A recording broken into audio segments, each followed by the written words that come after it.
And now I segue into the serious part of the speech about maturity and such.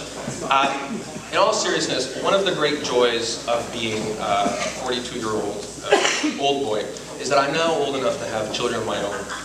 And, you know, parenthood can be challenging, but one of the most wonderful parts of parenthood has been being able to share experiences with my fellow old boys who also have children. I'm very happy that tonight Chris Naughty is in the room. I bring my daughters Alexa and Daniela to play with his children, Charlotte and the other one.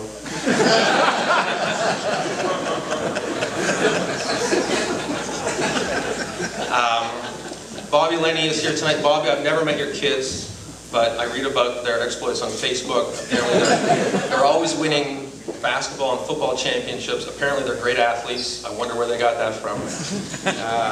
Mike McNally couldn't be here. His kids come over all the time. Greg Gutman, Duncan McLaren, who just came back from Japan, spent time with his two lovely children. And, you know, I'm just amazed about how heartwarming it is to do all these things.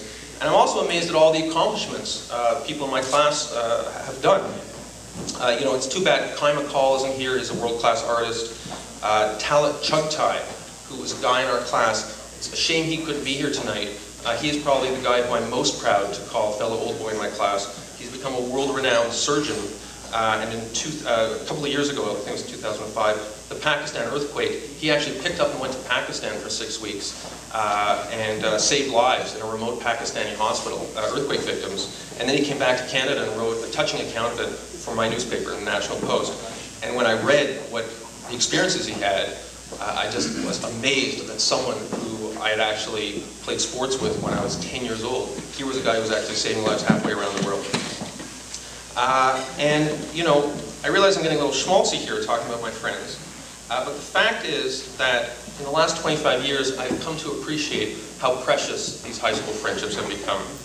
And the reason for this, I think, is that, you know, we all think we can make friends later in life, but the fact is that after the age of 20 or 25, it's very difficult to make friends who truly know you because they haven't been with you during the formative period of your life. And to illustrate this, let me just close on an anecdote involving someone who's here today, Richard Denny. Richard and I live about 2 miles from each other in Toronto, and we have for many years. But for the first 24 years after our graduation, I don't think I saw him more than once or twice, fleetingly. And then, out of nowhere, we connected. This is after 24 years. And Richard, being the generous soul he is, he said, "John, why don't you come up to my country house up in Muskoka and bring your family?" And I said, "Well, that's very generous." And we went up, and we actually had a very wonderful, intimate weekend with his son Evan and his wife Deirdre, and I brought my family. Yeah, it's an intimacy I'm betraying now. Roll the first slide. No, and we had this wonderful, wonderful time. And Sunday night came, and my family and I, we got into our station wagon, and we headed back to Toronto. And, you know, I turned to my wife and said, "Well, you know, how was that?" Because Richard is a wonderful person, but he's very weird, and I wanted to make sure she wasn't traumatized by his deadpan bizarreness. And she said something very interesting to me. She said, "John, you know, you haven't seen this guy in 24 years, yet from the time you walked into that country house, the way you and Richard acted was as if you had not spent a day apart since 1986. And she was absolutely right. And I realized that there was this special bond that reasserted itself despite the passage of time. And it was during that car ride that I actually started to rhapsodize to her. She became very bored.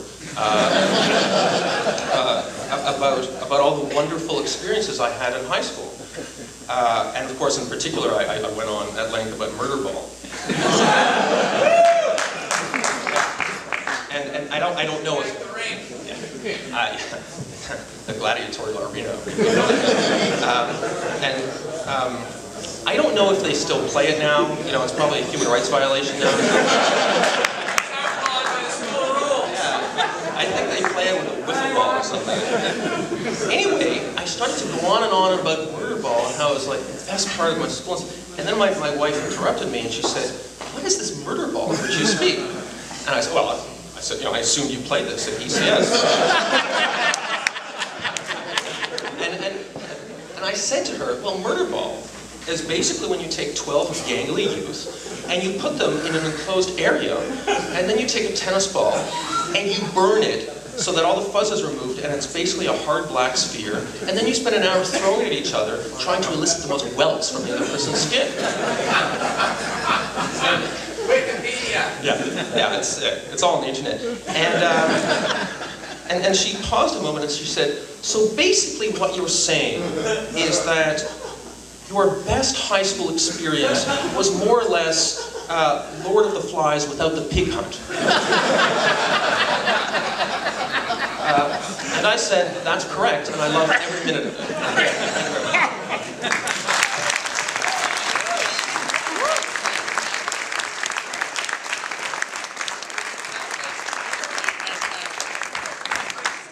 much. Excellent, Jonathan. Thank you very much. Fantastic.